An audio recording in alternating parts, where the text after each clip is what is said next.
વડોદરાવાસીઓ નવરાત્રી માટે ઉત્સુક હોય છે, જ્યારે આ વર્ષે ખેલૈયાઓને હજારો રૂપિયા ખર્ચીને પણ કાદવમાં નવરાત્રી મનાવવાની સ્થિતિ સર્જાય છે.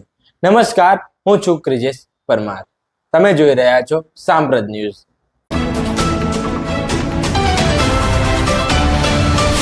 વડોદરામાં સૌથી મોટા ગરબા થતા હોવાનું મનાતા યુનાઇટેડ વેના મેદાનમાં તથા મેદાન પર જવાના રસ્તા પર કાદવ કિચડ જોવા મળી રહ્યો છે, જેથી તે આવતા ખેલૈયાઓમાં ભારે રોષ જોવા મળી રહ્યો છે અને ત્યાં ક્યાંક ને ક્યાં કાદવનો કહેર જોવા મળી રહ્યો છે, જેનાથી ખેલૈયાઓમાં નારાજગી જોવા મળી છે.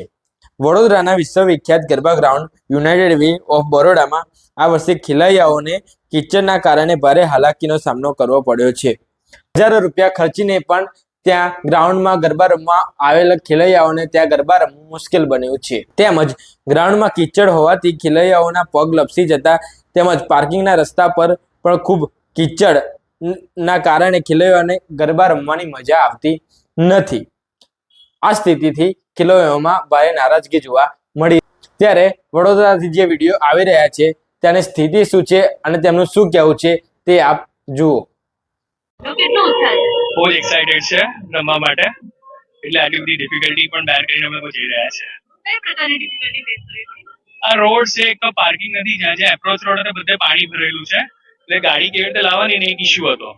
હવે જ્યાં આગળ અમે લોકોએ પાર્ક કર્યું ત્યાંથી કાદવમાં થઈને અહીંયા આવવું પડ્યું છે, એટલે અને આગળ તો ઘણા લોકોને પાછા મોકલ્યા છે કારણ કે જગ્યા જ નથી આવવાની પાર્કિંગની. તમે ક્યાં રમવા આવ્યા હતા? United Way of Baroda. તો આજે રસ્તો છે અંદર જવાનો, આ પણ આખો કાદવ કિચડથી ભરેલો છે, એના વિશે શું કહેશો? વરસાદ આવ્યામાં કોણ શું કરી શકે? That is the fact. બરાબર. કેટલો બધો તડકો પડે.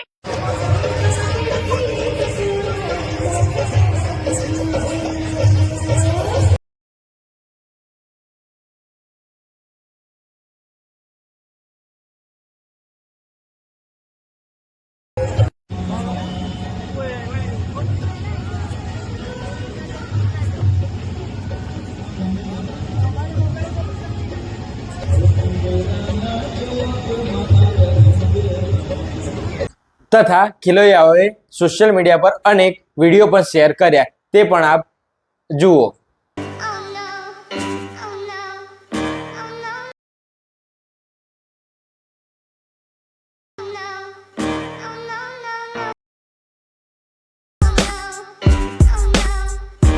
હવે જોવું રહ્યું કે વડોદરાવાસીઓ નવરાત્રી સારી રીતે મનાઈ શકે છે કે કેમ.